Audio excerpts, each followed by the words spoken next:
¿Cómo están todos? Buenos días a todos y a todas. La verdad que me resulta bien difícil después de este ejercicio, preparación para el 18, digamos, ¿no? Por si acaso. Pero además me resulta difícil comenzar o poder presentar estas reflexiones después de estas tremendas testimonios, charlas que hemos tenido en la primera parte de este seminario, ¿no? Como el director decía, digamos, no, tenemos el desafío de hacer cosas que hacen la diferencia, pero hacerlas además desde nuestra propia experiencia. Y no solamente en lo conceptual, sino también y fundamentalmente desde la experiencia de dirigir una organización en medio de una crisis y ver cómo ésta responde y es capaz de desarrollarse.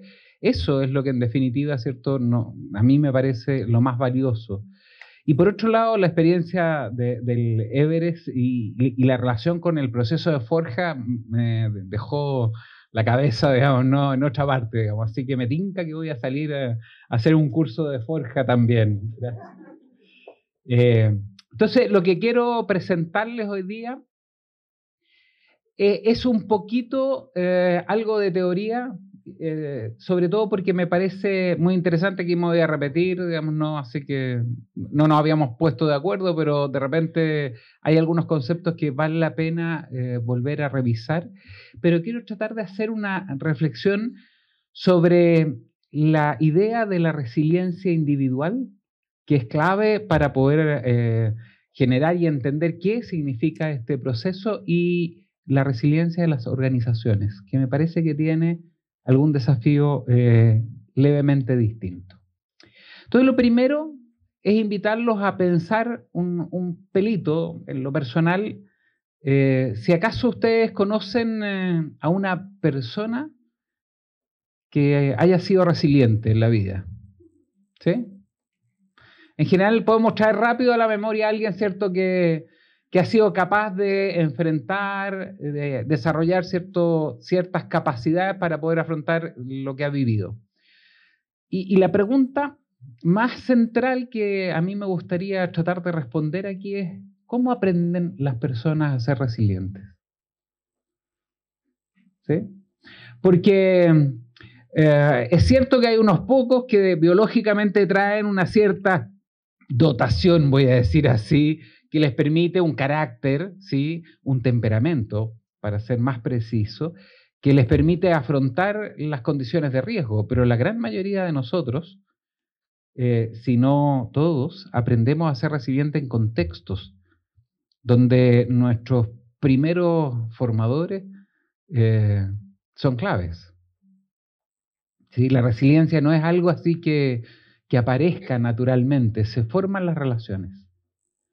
Y en las relaciones con aquellos que tenemos más cerca, digamos, ¿no? Entonces, ¿cómo es que aprendemos a ser resilientes? ¿Sí?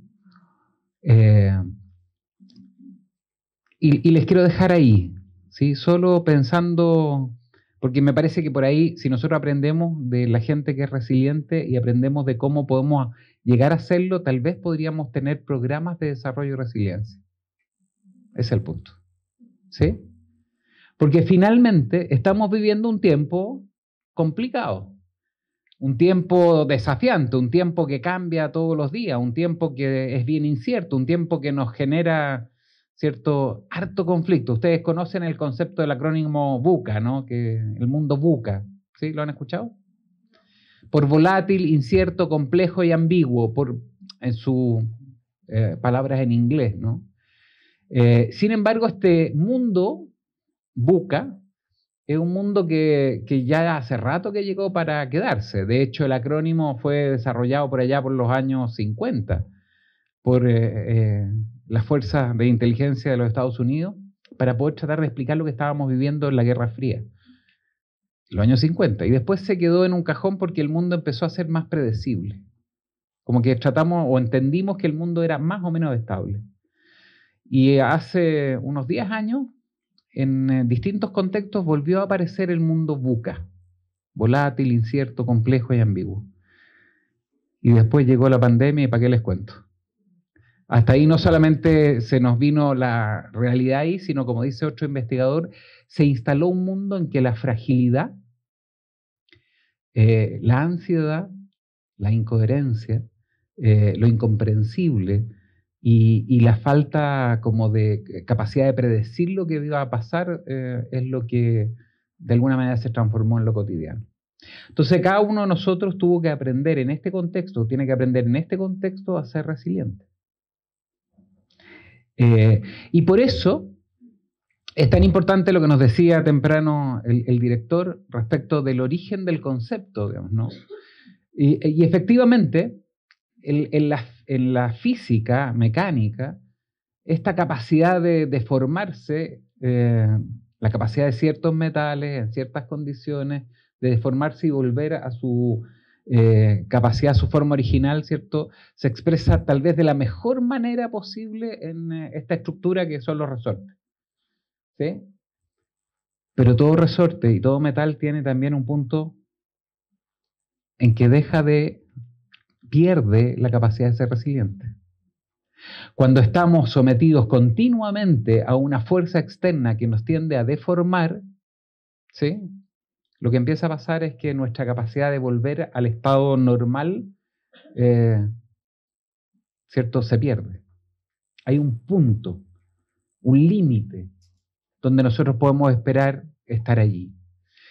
Pese a aquello, lo que es interesante es que efectivamente desde mediados de la década del 80 más o menos, en la investigación se llevó este concepto a las ciencias sociales. Antes estaba bien desarrollado en la mecánica y, ojo, en las ciencias de la naturaleza, en la ecología. Se habla de los terrenos resilientes, ¿sí? Aquellos terrenos que son capaces de regenerarse rápidamente y poder estar. Pero en el ámbito de las personas, lo que ocurrió es que comenzó a aplicarse a ciertas circunstancias. Cuando se empezaron a estudiar poblaciones que eran altamente vulnerables o vivían en contextos de vulnerabilidad, ahí empezó a decirse, oye, pero no todas las personas tienen las mismas consecuencias. ¿Sí? Y un conjunto de investigadores empezaron a ver qué es lo que hace la diferencia, qué factores inciden no solo en la descripción del fenómeno, volver al estado natural, resistir la adversidad, sino, lo que es más interesante, algunos de ellos empezaron a darse cuenta que habían algunas personas que a pesar de nacer en contextos de alto riesgo, se desarrollaban psicológicamente de manera sana. Entonces ya no era solo resistir a la adversidad, eso es lo que quiero decirle, ¿sí? No era solo ser capaz de tener como una buena coraza para poder enfrentar lo que estábamos viviendo, sino que había algunas personas que eran capaces de desarrollarse en sentido positivo ahí en medio de ese contexto. Entonces un investigador psiquiatra suizo, Stefan van Istendal, estudiando niños que habían vivido contextos de altísimo daño, alto trauma, familias que habían sido expuestas a altísimas condiciones de vulnerabilidad y daño, había algunas de ellas que lograban no solo resistir, yo insisto, sino desarrollarse positivamente. Y este es el segundo punto.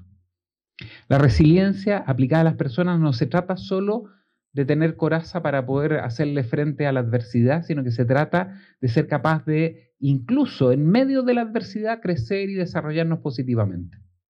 Y ese es el concepto que trae Stefan van Istendal para poder identificar algunas características que pueden ser interesantes. Él, de hecho, plantea que hay dos grandes dimensiones en la resiliencia individual, ¿sí? El primero, la resistencia frente a la destrucción, que es súper importante, ¿sí?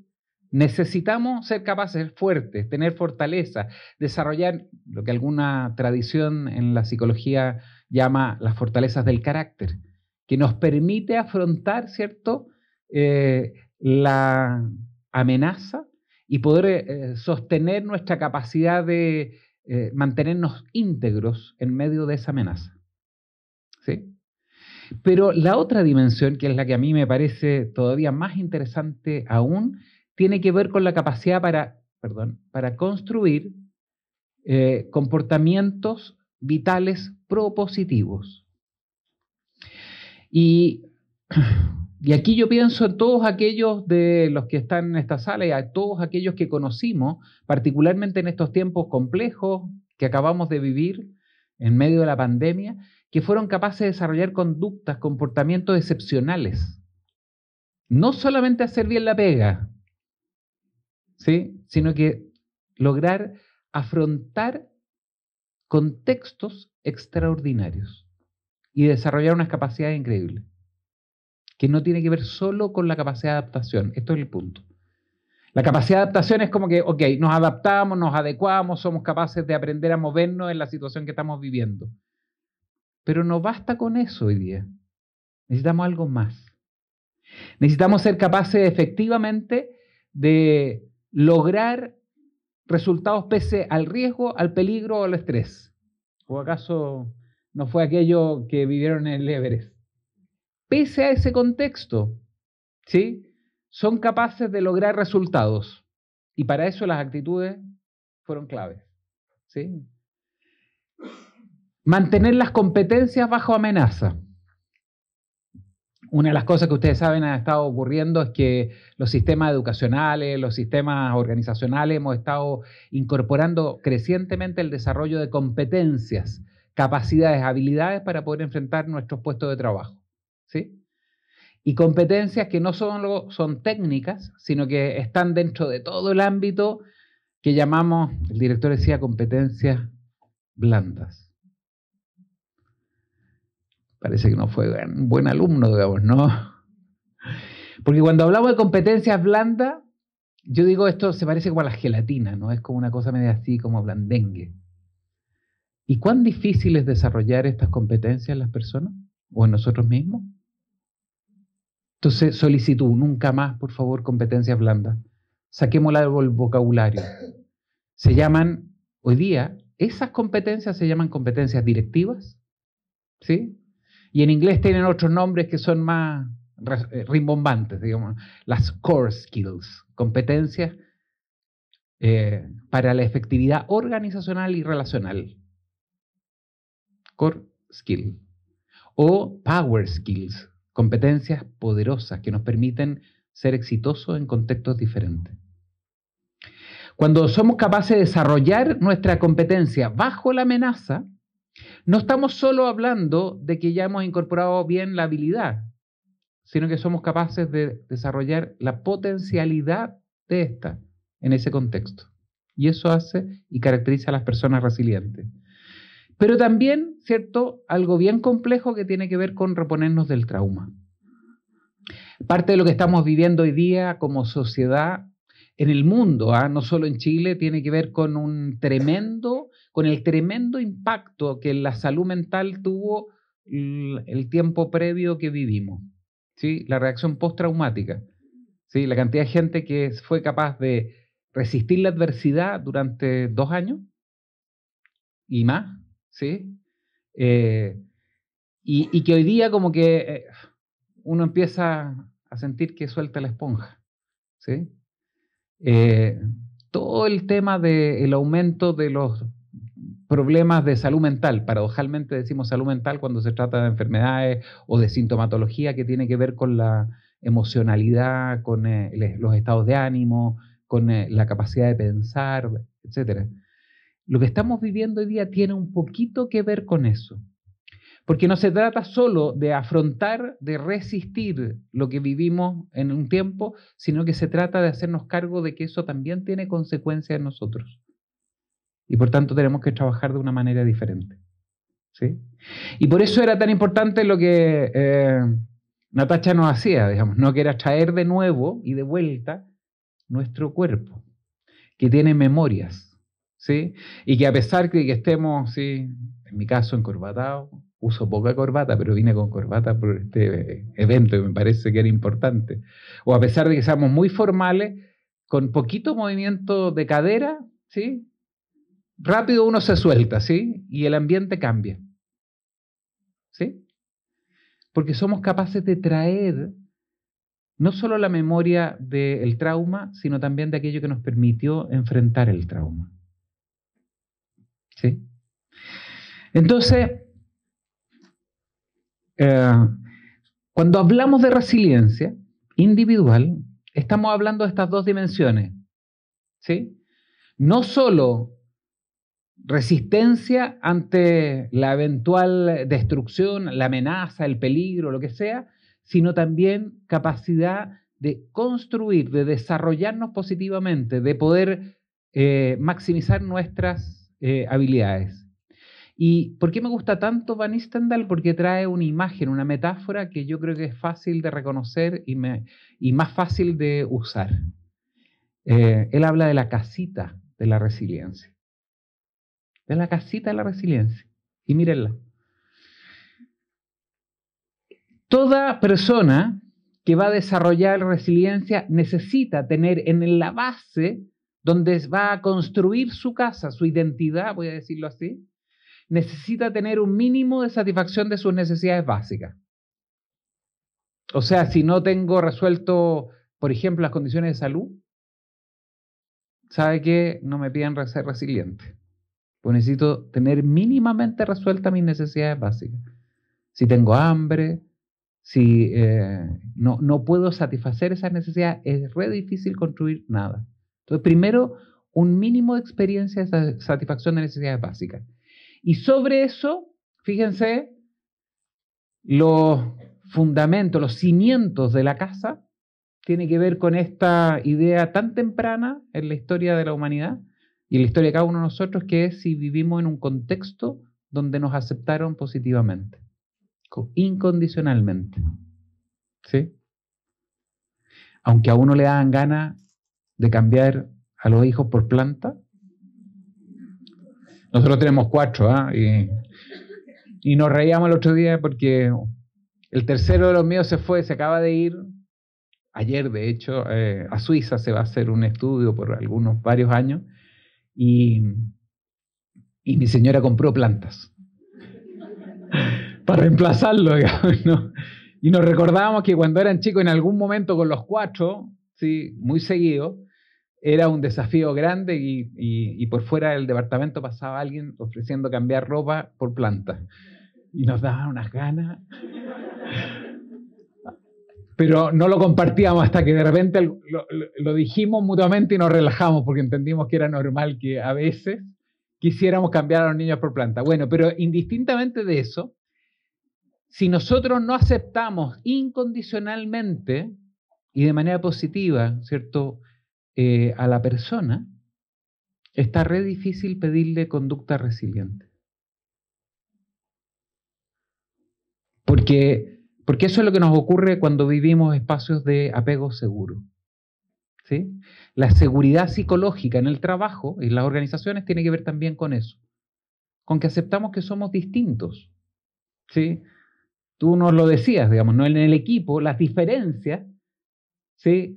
Indistintamente las diferencias, éramos un equipo y tenían que aceptarse, no en función de lo que pensábamos distintos, de las historias diferentes, no, en función de la tarea, de la coordinación de nuestras habilidades, del objetivo común, de la visión compartida, del propósito. Porque si estábamos de acuerdo en eso, podemos construir. Bueno, puerta de entrada de la casita de la resiliencia, la autoestima. Y la autoestima tiene que ver con cuán competentes nos sentimos o nos hemos sentido a lo largo de nuestra historia para poder enfrentar buenos trabajos, buenos desafíos, buenos desempeños, desde que somos escolares. Entonces, las personas que no tienen conciencia de la valía personal, tenemos que ayudarles a encontrar eso que vale, eso que hace bien, eso que hace distinto, que puede ser cualquier cosa. No tiene por qué ser, ¿cierto?, un tremendo profesional, pero aquello que hace bien está ahí. Mi hijo Martín, disculpe que le hable de él, pero estoy medio traumado porque se fue. Él es instrumentista, toca guitarra clásica. 10 años de formación y ahora otros 6 más que se va a hacer fuera del país, digamos, ¿no? Y claro, toca maravilloso, de verdad, extraordinariamente bien. Pero tenerlo en la casa 8 horas diarias tocando tin, tin, tin, tin, tin, tin, tin, tin, tin, tin, es desesperante, ¿no? Como dice mi nieta, la amapola, Dice, esa es música rara. Le gusta la música completa, digamos, no el entrenamiento, no la tarea diaria para desarrollar justamente aquello que valemos.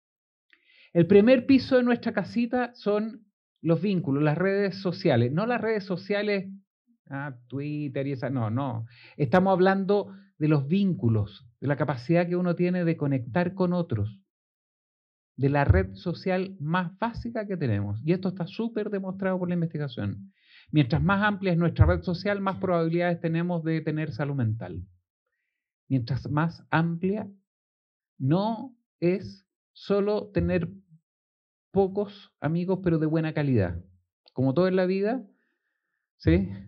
Se requiere tener mucho para que haya posibilidades de que haya buena calidad, para que yo pueda tener gente con la que pueda contar. Entonces la señora de la esquina del kiosco puede ser muy importante, es parte de mi red social. Yo no tengo ningún vínculo con ella, no, pero los días domingos voy a comprar el diario de la esquina. ¿Sí? Y con la señora Luisa tengo una conversa. ¿Cómo está? Y como nos cambiamos de barrio y volvemos cada cierto tiempo, y voy a verla. Porque alguna vez ella me dio la mano. ¿Sí? Ella, fui a preguntarle si había visto a uno de mis hijos que en sus exploraciones por ahí había salido de la casa. Y eso es tener una red social, tanto como la cantidad de amigos. Insisto, cantidad, no solo calidad. ¿Sí? Si yo tengo una extraordinaria relación de pareja, pero una vez al año, ¿cierto? Tenemos un encuentro fantástico y digo, no, con eso basta. Yo les puedo asegurar que no. Todos los días, ¿sí? Todos los días poder encontrarse, poder fortalecer el vínculo, poder generar un espacio que me permita a mí sentir que hacerle ver al otro que el otro vale la pena y que yo cuento con él o ella. Y yo también puedo ser y estar disponible para él o ella. ¿Sí? Segundo piso, fíjense, 3 piezas centrales. Sentido de la vida, propósito. Clave. No se puede ser resiliente si no tengo un propósito de vida, si no tengo un ideal, si no tengo una aspiración, si no tengo aquello que me moviliza. El conjunto de aptitudes y competencias que he ido aprendiendo, desarrollando, adquiriendo, entrenando y que me permiten hoy día, ¿cierto?, ser bueno, no solo en hacer algunas cosas, sino también en desarrollar otras. ¿Sí? La forja nos contabas ahí, ¿no? Cuando ya la montaña y la vega, ¿cierto? Está genial, está fantástico, pero quería algo más, ¿no? Y apareció la herrería, ¿sí? Ustedes me ven, a mí me apareció la cocina. Pero bueno, así es la vida, digamos, es lo que hay. Pero las aptitudes y competencias nos ayudan efectivamente a ser resilientes. Y es tremendamente importante y algo que como sociedad nos falta mucho, el humor y el juego. Como sociedad, como cultura, en el carácter social del chileno, somos re malos para jugar. Y para reír, la Natacha tiene que venir a hacernos cositas, digamos, no a hacer locura, como dice ella, y hacer así, y ahí nos reímos. O mira al otro que está al lado y ahí nos reímos. Nos cuesta mucho. ¿Sí? En general, además eso pasa en las organizaciones y las organizaciones están como apagaditas, ¿no? Como que si hay mucho ruido, claro, esto es un hospital, está bien, digamos, pero incluso podría ser que le diéramos un poquito más. ¿Sí? Humor y juego clave para poder desarrollar resiliencia individual. Y lo que es más interesante en el planteamiento de Van Istendal es que dice, mire, arriba, en el desván, vamos a suponer, usted puede encontrar una cantidad de otras experiencias enorme, con una riqueza extraordinaria para desarrollar la capacidad de resiliencia. ¿Sí? Está bueno, ¿no? Bueno, si no, no importa, pero es la teoría. Pero este es mi punto. ¿Sí? Está genial la resiliencia individual. De verdad, está buenísima. Sin embargo, no es suficiente para desarrollar las capacidades extraordinarias de las organizaciones. Uno puede tener a un super equipo, ¿sí?, con competencias individuales, cada uno extraordinarias. Y esto está bien investigado. Pero si no genera condiciones para que esas competencias se pongan al servicio de una acción común, no pasa nada. ¿Sí? Alguna vez estábamos trabajando en un servicio de salud, voy a ponerlo así, y haciendo un trabajo muy lindo y nos piden ir a otro servicio. Y la directora del servicio en el que estábamos trabajando me dice, pero se van a ir a ese servicio, que era un servicio muy especial, donde llegaba mucha gente muy importante. Y usó la expresión esta que me parece interesante, pero en ese servicio me decía, hay tanta estrella para tan poco cielo. Cuando hay demasiadas estrellas, ¿sí?, demasiado talento individual, pero no se generan las condiciones para poder hacer a una organización talentosa, se puede perder. Y mucho. ¿Sí? Entonces, y esto me parece interesante, cuando tenemos personas, trabajadores resilientes, que son apoyados por la organización, entonces se empieza a producir un círculo virtuoso en que lo que termina ocurriendo es que se pueden empezar a manifestar condiciones, conductas, situaciones, tanto individuales como organizacionales, de excepción. ¿Sí? Y eso es lo que yo creo que ocurrió aquí en el hospital durante la pandemia, pero también probablemente en un montón de las organizaciones en las cuales hemos tenido la posibilidad de participar. No todas, pero tuvimos que generar condiciones excepcionales para poder hacerle frente a la dificultad. Y esas condiciones, ¿cierto?, excepcionales tienen que ver con la calidad de vida de la organización. Y por eso es que hoy día estamos hablando de la necesidad de desarrollar organizaciones resilientes, pero no solo resilientes, sino que también saludables. Porque las organizaciones resilientes, somos capaces de todo, también se pueden enfermar. Entonces necesitamos generar condiciones de salud. La investigación ha sido bien interesante. Marisa Salanova, una catedrática española de la Universidad Jaume I en Valencia, y tiene tal vez el equipo que mayor investigación ha estado haciendo sobre organizaciones resilientes y saludables. ¿Sí? Todo lo que ella ha estado haciendo es hoy día muy interesante. Hace 4 años atrás, sus últimos desarrollos empezaron antes de la pandemia, ojo, antes de la pandemia empezaron a trabajar los temas de salud mental. Porque decían, mire, pareciera que estamos viviendo una condición en la sociedad, en el tiempo que estamos viviendo, que nos está enfermando. Y arma un consorcio muy grande de varias universidades e instituciones de investigación en Europa para hacer frente a los problemas de salud mental. Y plantea una condición que me parece preciosa. Y dice, mire, para poder enfrentar las condiciones actuales de las organizaciones, 2019, antes de que pasara lo que nos pasó, decía, hay que hacer intervenciones que tomen simultáneamente el nivel individual, el nivel grupal, a los líderes de la organización y también a la propia organización. Individuos, grupos, líderes y organización, simultáneamente, para poder hacerle frente a las condiciones adversas que están generando que las personas tengan mayor sufrimiento, mayor dolor, mayor sintomatología, mayores problemas en el ámbito de la salud mental. Ella define una organización resiliente como aquellas capaces de aprender de la adversidad y salir fortalecidas en estos tiempos. ¿Sí? Y está interesante. Esta foto, ¿conocen algo de la historia de la foto?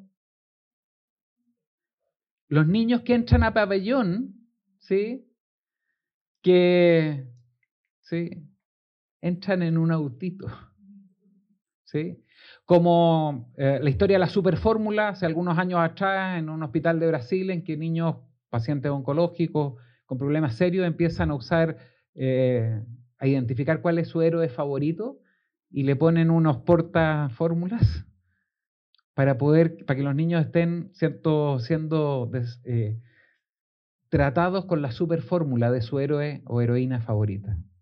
Y eso tiene efectos bien significativos en el bienestar, en el modo en cómo esos niños relacionaban la pandemia, cómo están enfrentando un episodio de alto estrés como puede ser una operación. ¿Sí? Las organizaciones resilientes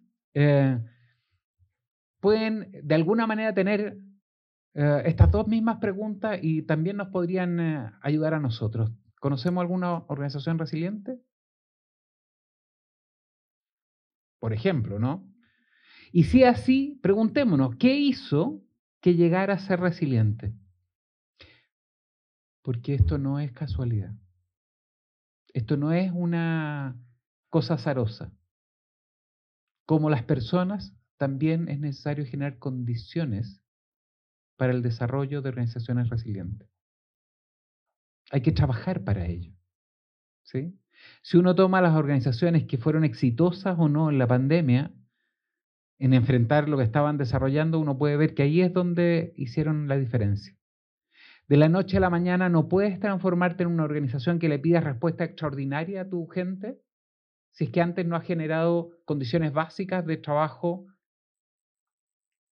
mínimo. Se habla de trabajo decente, miren. ¿Sí? En trabajo donde se haya reconocido los aportes de cada cual, donde se haya generado capacitación, donde se haya entregado herramientas necesarias y suficientes para poder afrontar los contextos, ¿cierto?, que se están viviendo, donde haya condiciones básicas de salud, de seguridad, de higiene, mínimamente. Esas organizaciones que estaban de algún modo, yo voy a decir así, con un esqueleto suficientemente capaz, fueron capaces de dar respuesta a las condiciones de adversidad, desarrollarse y crecer en medio de ellas y resultar ser organizaciones, ¿cierto?, que hoy día vemos fueron diferentes. Las que no les podíamos poner un exoesqueleto para que funcionara. ¿Sí? Y eso hace la diferencia. Entonces, y es súper interesante, un estudio grande que hizo Deloitte hace un par de años atrás, las grandes consultoras en el mundo están preocupadas de dos grandes temas hoy día. ¿Sí?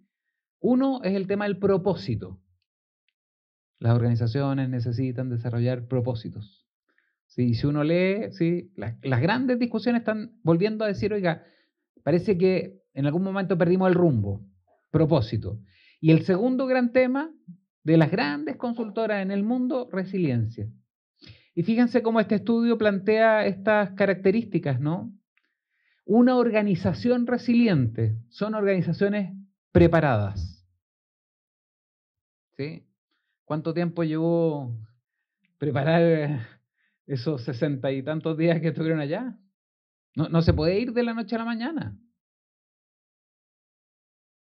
Había que trabajar, había que estar preparado, había que ser capaces, ¿cierto?, de tener visión de largo plazo. Y esa es responsabilidad directiva. Quienes tenemos aquí alguna responsabilidad directiva tenemos que ser capaces de preparar a las organizaciones para poder responder a escenarios que son inciertos, que no sabemos si van a seguir, pero tenemos que estar preparados para aquello. Son organizaciones adaptables y por tanto hemos desarrollado versatilidad, flexibilidad, capacidad de adaptación en nuestra gente y en nuestra estructura, en la toma de decisiones, para ver cómo proceder en esos contextos. Son organizaciones, ¿cierto?, en que la clave es la colaboración y no la competencia. Porque la competencia no se da solo entre organizaciones, sino se da hacia adentro también, ¿no? Y están, yo digo, los distintos centros de responsabilidad, voy a decirlo así, tienen una serie de metas que cumplir. Está genial, pero siempre los recursos son escasos, entonces empiezan a trabajar hacia adentro. Si empiezan a trabajar hacia adentro y pierden la colaboración con los otros, estamos perdidos. No van a lograr ser resilientes. La colaboración, el trabajo en equipo es determinante en las organizaciones que son resilientes. No se puede generar cosas, ¿cierto?, de la noche a la mañana si es que no has entrenado esta capacidad de colaboración, que supone salir de tu compartimento estanco, donde puedes tener altísimas competencias, pero no basta con eso, necesitas entrar en relación con otros. Las organizaciones resilientes, fíjense que qué bonito esto, son dignas de confianza, o sea, son íntegras. Son organizaciones en que los líderes han trabajado las condiciones necesarias para que se pueda confiar en las organizaciones. Y eso un montón de veces significa decir, mira, no podemos, no están todos los recursos, tenemos que tomar decisiones dolorosas a veces, ¿sí? Pero más vale tomar una decisión y explicitar eso que postergar eternamente una respuesta, por ejemplo, ¿sí? Y finalmente, son organizaciones responsables que no solamente, en que los liderazgos no solamente responden por los resultados, sino también por las personas que tienen a cargo. Y esto es un rasgo central de los líderes de las organizaciones resilientes, ¿sí? La investigación ha sido bien generosa y está bueno, como aquí hay instituciones que tienen que ver directamente con la salud, hay investigaciones y muy buena investigación que demuestra cuál es el impacto en la organización de haber trabajado la resiliencia individual y organizacional en las organizaciones de salud. Específicamente, sabemos, por ejemplo, que el personal sanitario, ¿cierto?, cuando es resiliente y cuando la organización es resiliente, tiene, de hecho, menor fatiga y menor enfermedad. El director nos comentaba 20%, cierto nivel de ausentismo en organizaciones de la salud. Bueno, una manera específica de trabajar aquello es desarrollar capacidades de resiliencia organizacional e individual. ¿Sí? Los trabajadores sanitarios resilientes tienen una mejor salud mental, mejor percepción de su funcionamiento inmune, además menor cantidad de síntomas físicos. Y una buena noticia para los que tenemos algunas canas, digamos, ¿no? Hay mayor resiliencia en los trabajadores de la salud que tienen más edad que aquellos que tienen menos. Sorry por los más jóvenes, pero la investigación muestra eso. Y por lo tanto podemos tener y encontrar en nuestra propia organización gente que tiene más experiencia de la cual podríamos generar sistemas de mentoría interna para saber cómo poder hacerle frente a esta situación. Sabemos también que la satisfacción laboral, el clima, está directamente relacionado con el nivel de resiliencia. ¿Sí? Satisfacción laboral, uno de los grandes temas que apuntan al tema del propósito. A veces nosotros nos resulta relativamente fácil cuando trabajamos en estos contextos de encontrar sentido, porque el trabajo sanitario, el trabajo en la salud, ¿cierto?, es transparente en eso. Tenemos beneficio directo. Hace sentido trabajar acá. Sin embargo, muchas veces estamos insatisfechos laboralmente a pesar de estar trabajando en estos contextos. La resiliencia organizacional está directamente correlacionada con tener mejor satisfacción laboral. Cosas que influyen en esto: recursos materiales, preparación y planificación, gestión de la información, vías colaterales, ¿sí? Alianzas, condiciones que permiten operar equipos que trabajan en ámbitos distintos. Eso es clave. Prácticas de liderazgo, cultura organizacional, capital humano, redes sociales, la colaboración. Tenemos datos, ¿sí? Y yo insisto, la investigación es rica en entregarnos pistas de por dónde es que tendríamos que intervenir. La clave, entre otros, es que la seguridad psicológica, ¿sí?, esto que aprendimos durante este tiempo, es una condición que se tiene que trabajar y es responsabilidad fundamentalmente de los líderes. Entonces, una de las habilidades directivas que tenemos que desarrollar es la capacidad de gestionar seguridad psicológica. De tal manera que, creo que lo decías tú, cuando alguien puede sentirse con la libertad de golpear la puerta al gerente general, es porque tiene seguridad psicológica, ¿sí?, la organización. Ojalá que no pasen todo golpeando, ¿cierto?, la puerta del gerente general porque probablemente, digamos, no significa que no están funcionando otras cosas, digamos, ¿no? Pero generar condiciones para poder levantar, ¿sí? Eso, los estudios que hay de investigación sobre seguridad, prevención de accidentes, la detección temprana tiene que ver con que si nos sentimos seguros de poder denunciar, por ejemplo, potenciales incidentes. Y hay organizaciones que tienen práctica de esto y hay organizaciones que simplemente no se puede decir, porque eso constituye una amenaza. Bueno, y voy a terminar con esto. Este es un cuadro bien clásico, pero bien importante. Edgar Schein, cuando hablaba de cultura organizacional, decía que la cultura organizacional se puede parecer un poco a un iceberg, ¿sí? Arriba, ¿cierto? En el nivel visible está lo que él llamaba son las producciones. Todo lo visible, los artefactos, las metáforas, voy a decirlo, los reglamentos, las normas, ¿cierto? La señalética, todo esto que uno invierte harto. Pero dice Schein, eso es una muestra pequeñita de lo que es la cultura. Ahí los bienes materiales, inmateriales o simbólicos, los bienes sociales, ¿cierto? Son súper centrales, pero es solo una señal. Lo que da flotabilidad al iceberg tiene que ver, primero, con lo que es más perceptible, que tiene que ver con el ethos, con el conjunto de valores, con la misión, con el propósito, con la condición que hace que de alguna manera estemos inspirados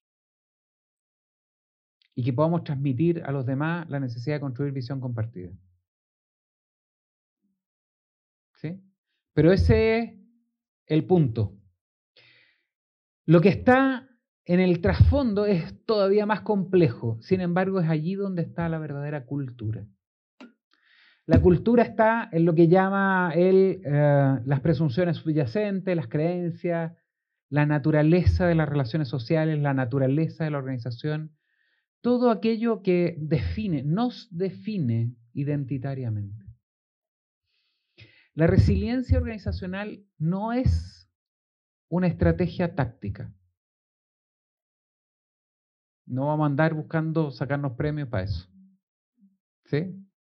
Porque ustedes saben que hoy día de repente queremos todo transformarlo como en reconocimiento, ¿no? Y salir la foto en el diario. Está genial, pero no basta con eso. La resiliencia organizacional tiene que ver, en definitiva, con el conjunto de valores que definen a una organización. Valores que además se sostienen en lo más profundo, en la identidad, en aquello que la organización es. Y que solo puede ser relevado si es que podemos indagar profundamente, apreciativamente, siendo capaz de hacer crecer el valor de lo que está en lo más profundo de la organización.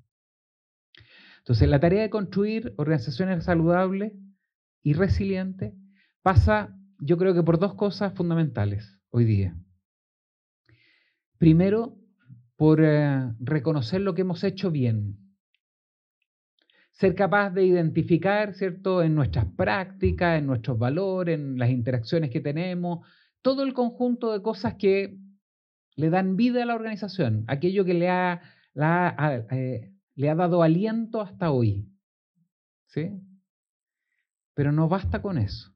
Necesitamos sostener un conjunto de habilidades que sean capaces de finalmente hacer operar este conjunto de cosas que nos sirvieron en el pasado y proyectarlas al futuro. Y eso requiere de una visión diferente. Cuando hablamos de organizaciones resilientes y saludables, acuérdense que estamos hablando de organizaciones no solo que son capaces de resistir la adversidad, sino fundamentalmente de crecer y desarrollarse aún en medio de ese tiempo. Y eso es lo que le hemos estado invitando a hacer en este seminario. Las dos presentaciones de la mañana, a mí por lo menos me han dejado provocado para poder seguir trabajando como lo hacemos en el IST para crear una cultura que nosotros llamamos una cultura 3x, ¿sí? Una cultura de seguridad, de una cultura de salud y una cultura de sostenibilidad, porque necesitamos tener un proyecto que va más allá de las contingencias actuales. Si somos capaces de construirla desde aquí, desde lo que hacemos, en lo que cada uno de nosotros hace, vamos a estar dando no solo una respuesta a lo que estamos viviendo en este tiempo, sino fundamentalmente vamos a estar haciendo que nuestros equipos sean capaces de participar en tal vez la misión más grande que tienen hoy día las organizaciones, que es dotar de sentido en medio de este caos que a veces en lo que se transforma la realidad, porque finalmente eso hace la diferencia. Yo espero que sigamos todos comprometidos en eso y que nos vaya bien en este desafío. Muchas gracias.